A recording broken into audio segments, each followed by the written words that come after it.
Hello and welcome to Back to the Feature, the show where we talk about movies past, present, and future. Today, we're going to go back to the past 30 years and look at The Mission. All the time I want. I got a time machine. I can just go back early and warn him.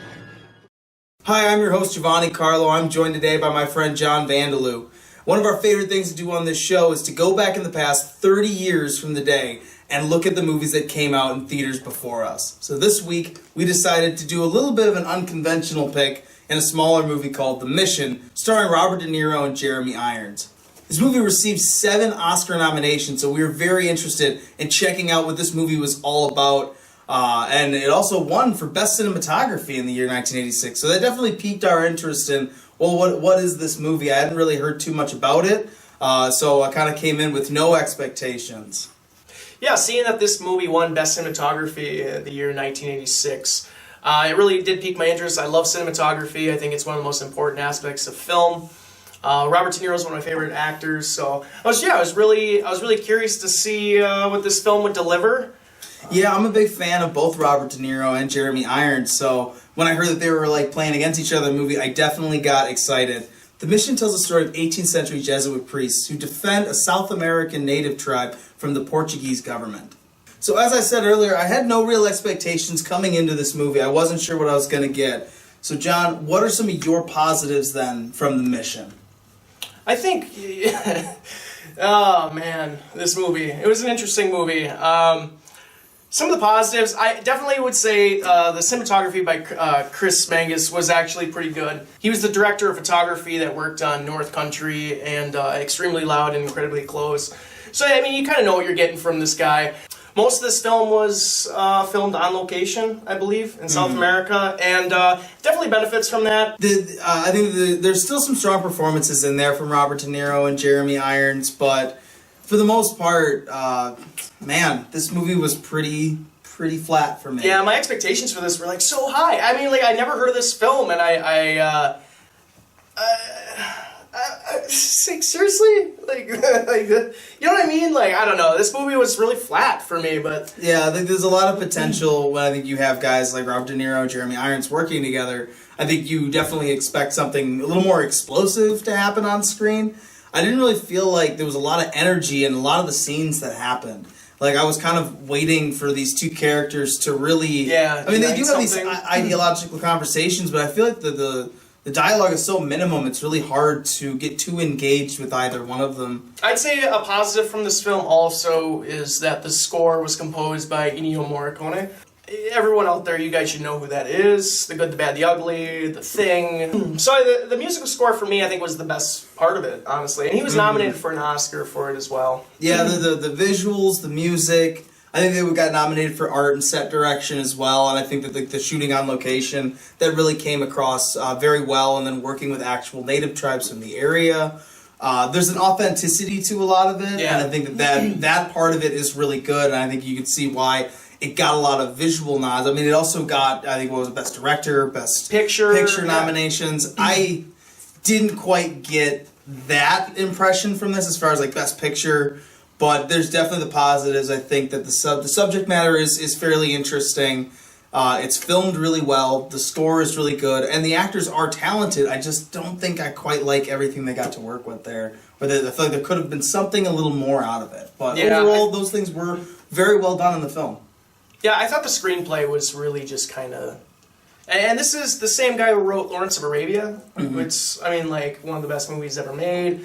Robert Bolt. So it's just, this is kind of an all-star cast, all-star team, and it was nominated for so many things. So going into this, it was just I was expecting kind of this mega, Oscar picture from that year. Yeah, I think there's a lot of possibility, and this movie didn't quite reach maybe what some of my expectations could have been anyway. I mean, you definitely don't want to have expectations of what this movie's supposed to do, this, and that, or I'm not happy with it. I try to come into every movie with an open mind, but even then, I think that it just didn't quite satisfy the story that it was trying to tell me.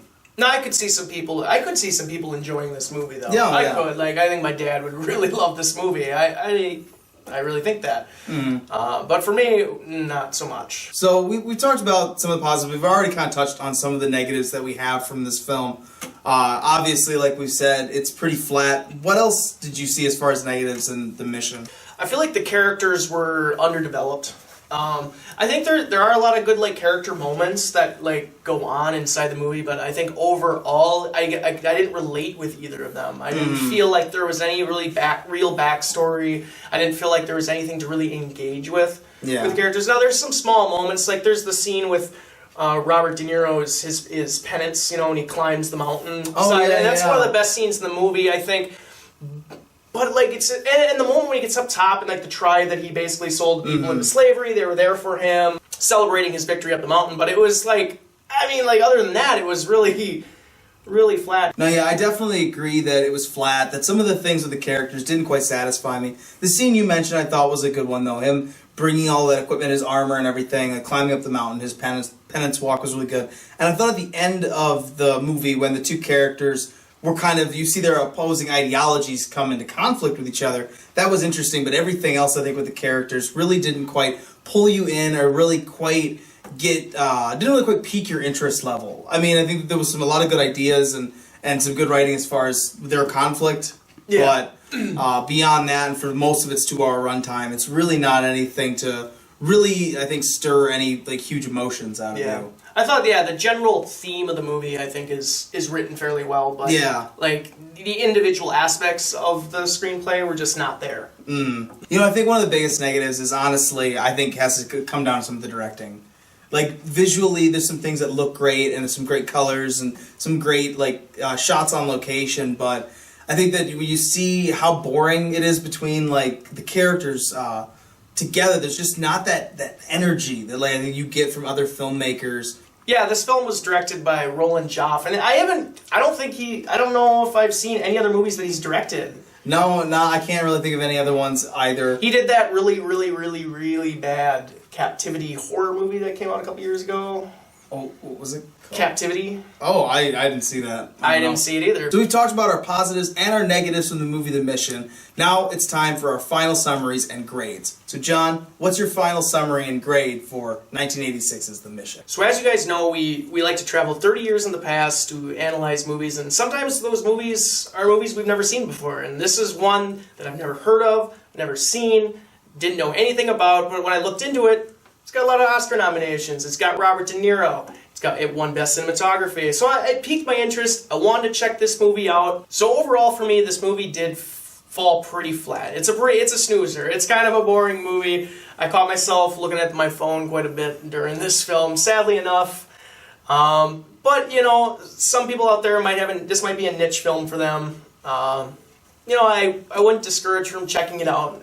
For me, it doesn't have a lot of replay value. I probably won't ever watch this movie again. And for me, I think it's really important a movie to have replay value. So for me, I think I give this movie a C+, and I think that's just for some of the things it did do right. The characters' motivations, though interesting, aren't quite satisfied by the story. And it definitely feels like a waste of all of the talent that was in this movie. It definitely seems like a movie that was crafted to be an Oscar contender and then probably never be watched after that. I think it definitely gets by on what its content is about, the namesake of its actors, and a pretty high-profile crew. I give The Mission a C+. So that's been our show today on 1986's The Mission, starring Robert De Niro and Jeremy Irons. Definitely want to check out if you enjoy period pieces, but maybe something that might be cinematic Benadryl for most. I've been your host, Giovanni Carlo. And I'm John Vandaloo. Remember to like and subscribe. You can also now find us on Facebook at BacktotheFeature. Join our group on there. You can also find us on Twitter at BacktoFeature. We'll talk about movies with you guys all day long. Hope you guys had a great Halloween, and we'll see you next time here at Back to the Feature.